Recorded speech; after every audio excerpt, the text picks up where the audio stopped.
Hello friends, आज मैं आपके साथ इकोनॉमिक्स का एक और टॉपिक लेके आया हूँ। टॉपिक का नाम है इम्प्लीकेशंस ऑफ फिस्कल पॉलिसी। इससे पहले मैं डिस्कस कर चुका हूँ फिस्कल पॉलिसी क्या होती है और किस तरीके से ये काम करती है। यहाँ मैं करूँगा फिस्कल पॉलिसी की इम्प्लीकेशंस क्या है। यूजीसी यूपीएससी के लिए काफ़ी इंपॉर्टेंट है और पब्लिक फाइनेंस और मैक्रो इकोनॉमिक्स में भी काफ़ी इंपॉर्टेंट टॉपिक माना जाता है। तो विदाउट वेस्टिंग एनी टाइम शुरू करते हैं।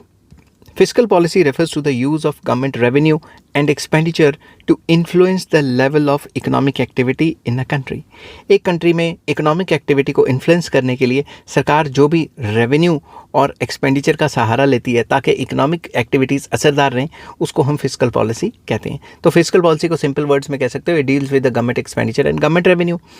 It is an important tool of macroeconomic management used to achieve objectives such as economic growth, price stability, employment generation and equitable distribution of income.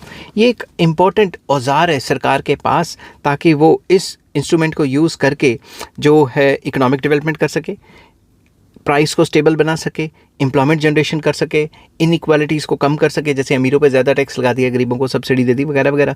The implications of the fiscal policy means the effects और consequences of government taxation, spending and borrowing on the economy. Economy के ऊपर सरकार के tax लगाने से क्या असर पड़ा, सरकार के सब्सिडी देने से क्या असर पड़ा, सरकार की बोरोइंग्स करने से या स्पेंडिंग करने से क्या असर पड़ेगा पूरी इकॉनमी में, उसको हम इम्प्लीकेशंस ऑफ फिस्कल पॉलिसी के अंदर डिस्कस करते हैं. Following are some implications. सबसे पहला, implications of fiscal policy on economic growth.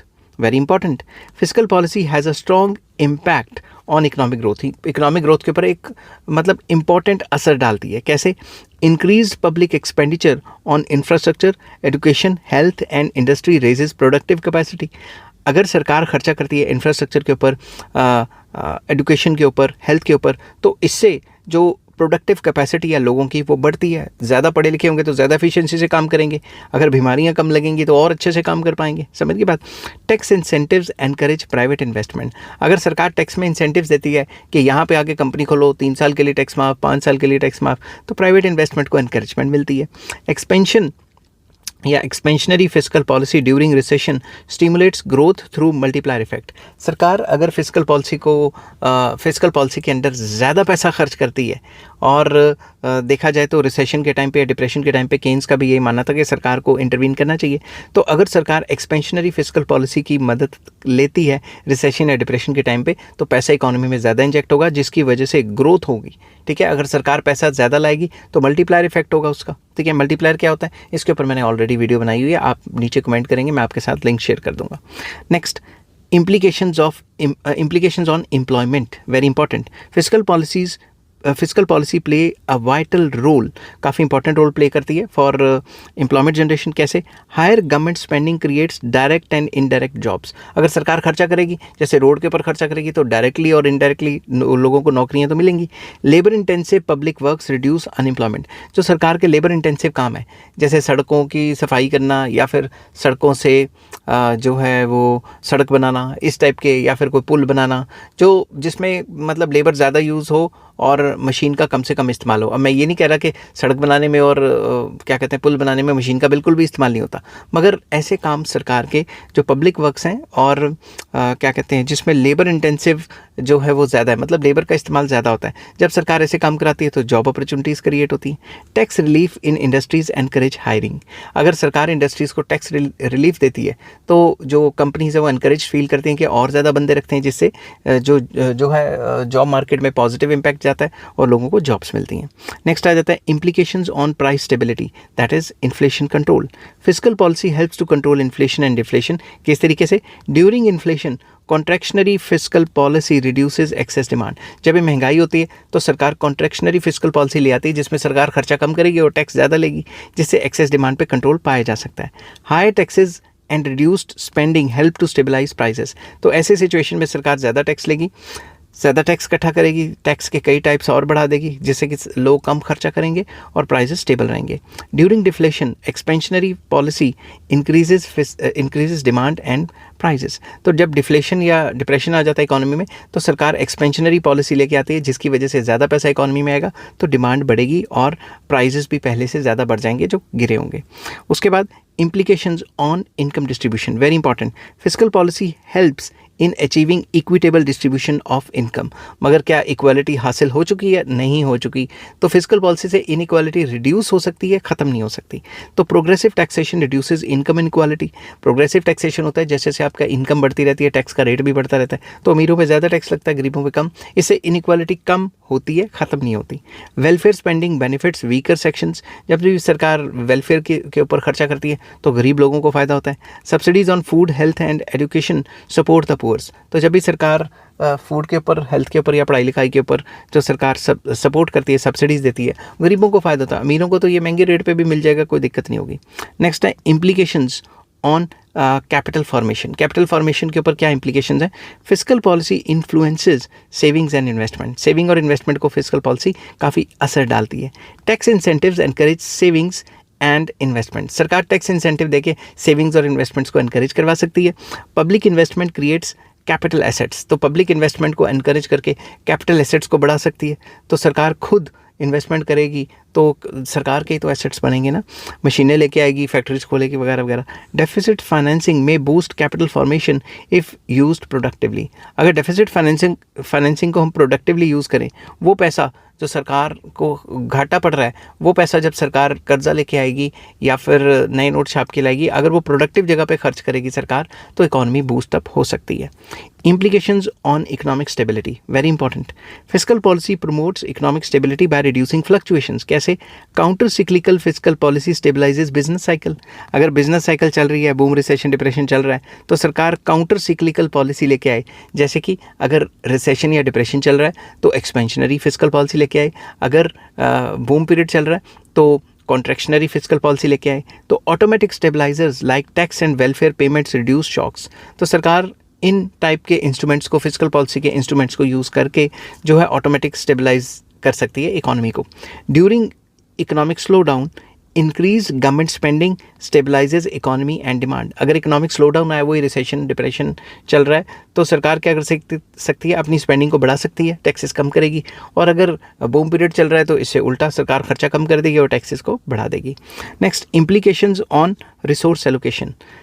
Physical policy helps in optimal allocation of resources. सरकार रिसोर्स एलोकेशन के ऊपर भी जो है फिजिकल पॉलिसी का असर रहता है। किस तरीके से सरकार असर डालती है? Government directs resources to priority sectors like agriculture, MSMEs and renewable energy. सरकार डायरेक्टली रिसोर्स एलोकेशन कर सकती है। सरकार क्या करेगी? सब्सिडी दे देगी कि फलां सेक्टर में पैसे लगाओगे तो तुम्हें सब्सिडी दी जाती है। तो सारे के सारे लोग एग्रीकल्चर में पैसे लगा रहे हैं, एमएसएमईज पे लगा रहे हैं या सोलर एनर्जी पे लगा रहे हैं, ठीक है ना। Discourages harmful consumption through higher taxes like tobacco, alcohol etcetera. सरकार किसी चीज़ की कंजम्पशन को डिस्करेज करने के लिए भी जो हायर टैक्सेस लगाएगी, जैसे सिगरेट शराब वगैरह पे लगाती है। नेक्स्ट आ जाता है implications on balance of payment, very important. Physical policy affects the external sector. कैसे?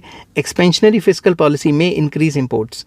अगर सरकार ने एक्सपेंशनरी फिजिकल पॉलिसी लाई, मार्केट में ज़्यादा पैसा है, तो ज़्यादा पैसा आएगा तो इकोनॉमी के अंदर जो लोग रहते हैं वो बाहर के ब्रांडेड सामान खरीदने लग जाएंगे या बाहर से इंपोर्ट कराने लग जाएंगे। It will worsen the trade balance. इससे बैलेंस ऑफ पेमेंट और ख़राब हो जाएगी। अगर सरकार एक्सपोर्ट सब्सिडीज़ देती है एंड टैक्स रिलीफ देती है, इससे एक्सपोर्ट्स बढ़ जाएंगे क्योंकि एक्सपोर्ट्स वाली इंडस्ट्रीज एनकरेज होंगी। Physical discipline improves foreign investors confidence. अगर सरकार फिजिकल डिसिप्लिन रखती है, मतलब खर्चा और आमदनी बराबर रखती है, लॉस पे नहीं जाती, इससे क्या होता है? जो फॉरेन इन्वेस्टर्स हैं उनका कॉन्फिडेंस बढ़ता है और वो हमारी कंट्री में आके इन्वेस्टमेंट्स करते हैं। नेक्स्ट आ जाता है implications on public debt. Physical policy, public debt होता है सरकार का कर्जा। Physical policy determines the level of public borrowing. Physical policy decide करती है कि सरकार कितना बोरो करेगी, कितना नहीं करेगी। Excessive deficit financing increases public debt. अगर सरकार को ज़्यादा ही डेफिसिट फाइनेंसिंग करती है, बजट में घाटे लेके चलती है, तो इससे घाटे को पूरा करने के लिए या तो लोन लेगी, कर्जा चढ़ेगा सरकार के ऊपर, ठीक है, या फिर नए नोट छापेगी, तो सरकार कर्जा ले लेती है क्योंकि नए नोट छापने से भी इन्फ्लेशन हो जाती है। Productive use of borrowed funds support growth. अगर सरकार इस कर्जे का प्रोडक्टिव यूज़ करे, डैम बना ले, कोई पुल बना ले, या फिर ऐसा एसेट बनाए जो इनकम अर्निंग हो या एम्प्लॉयमेंट जनरेटिंग हो, तो उससे फ़ायदा रहता है। Poor debt management leads to future tax burden. अगर पुअर डेट मैनेजमेंट होगी, डेट तो ले लिया, उसका पैसा इधर उधर उड़ा दिया, तो उससे क्या होगा, उससे फ्यूचर जनरेशन्स के ऊपर उल्टा टैक्स का बर्डन पड़ जाएगा कि भाई टैक्स ज़्यादा लगेगा ताकि हम जो अपने पिछले कर्जे उतार सकें। नेक्स्ट आ जाता है implications on private sector. Fiscal policy influences private investment decisions. कैसे? हाई टैक्सेस में डिस्करेज प्राइवेट इन्वेस्टमेंट। ज़्यादा टैक्स लगाओगे तो प्राइवेट बंदा आएगा ही नहीं पैसे इन्वेस्ट करने। Public investment can crowd in private investment. Public investment के थ्रू भी प्राइवेट इन्वेस्टमेंट ख़त्म की जाती है। अगर सरकार ही सारा पैसा इकॉनमी से उठा लेगी तो प्राइवेट सेक्टर को तो मिलेगा ही नहीं लोन, तो इसको क्राउडिंग आउट इफेक्ट भी कह देते हैं। इसके ऊपर मैं लॉन्ग वीडियो भी लेके आऊँगा, ठीक है। एक्सेसिव बोरिंग में क्राउड आउट प्राइवेट इन्वेस्टमेंट। अगर सरकार ही कुछ ज़्यादा बोरो कर लेगी, डेट ले लेगी, तो भाई प्राइवेट सेक्टर को डेट मिलना महंगा हो जाएगा तो वो लेगा ही नहीं, तो उसको क्राउडिंग आउट इफेक्ट कहते हैं। Implications on social welfare, very important. Fiscal policy directly impacts social welfare. Social welfare के ऊपर डायरेक्टली असर डालती। कैसे? Increased spending on health, education, housing and social security, improve standard of living. अगर सरकार इन चीज़ों पर खर्च करेगी, हाउसिंग के ऊपर, पढ़ाई लिखाई के ऊपर, एजुकेशन सेक्टर और सोशल सिक्योरिटी के ऊपर, तो लोगों की स्टैंडर्ड ऑफ लिविंग बढ़ेगी। Subsidies support vulnerable groups. गरीबों की हेल्प होती है जब उनको सब्सिडी मिलती है। Social justice is promoted through redistributive policies. जब भी सरकार की रीडिस्ट्रीब्यूशन पॉलिसीज आती हैं, अमीरों पे ज़्यादा टैक्स, गरीबों पे कम टैक्स, तो इस टाइप की जो पॉलिसीज़ हैं उनसे सोशल जस्टिस मिलता है। 100% मिलता है, मैं ये नहीं कह रहा, मैं ये कह रहा हूँ उससे बढ़ता है, ठीक है। अब इस टॉपिक को कंक्लूड करते हैं। Fiscal policy has wide ranging implications for economic growth, employment, price stability, income distribution and social welfare. तो फिस्कल पॉलिसी की वजह से काफ़ी ज़्यादा जो है इकोनॉमी पे असर पड़ता है, एम्प्लॉयमेंट पे असर पड़ता है, और प्राइस स्टेबिलिटी पे असर पड़ता है, इनकम डिस्ट्रीब्यूशन एंड वेलफेयर पे भी असर पड़ता है। व्हेन यूज्ड वाइजली, अगर हम अच्छे से यूज़ करेंगे फिस्कल पॉलिसी को, it promotes economic development and stability. इससे देश भी तरक्की करेगा और इकोनॉमी में स्टेबिलिटी भी आएगी। However excessive deficits and poor implementation can create long term problems. अगर हम कुछ ज़्यादा ही बजट में घाटा ले लेंगे या फिस्कल पॉलिसी में हमें डेफिसिट्स होंगे और पुअर इम्प्लीमेंटेशन होगी सरकारों की, तो लॉन्ग टर्म में प्रॉब्लम्स आएंगी। Therefore, a balanced and well-management fiscal policy is essential for sustainable economic progress. अगर हमने लॉन्ग टर्म की प्रोग्रेस हासिल करनी है, देश की तरक्की करनी है लॉन्ग टर्म में, तो एक बैलेंस बना के रखना पड़ेगा और वेल मैनेज फिस्कल पॉलिसी होनी चाहिए। आई होप ये वीडियो आपको पसंद आई होगी। अगर पसंद आती है तो please like, share and subscribe. Take care, bye bye.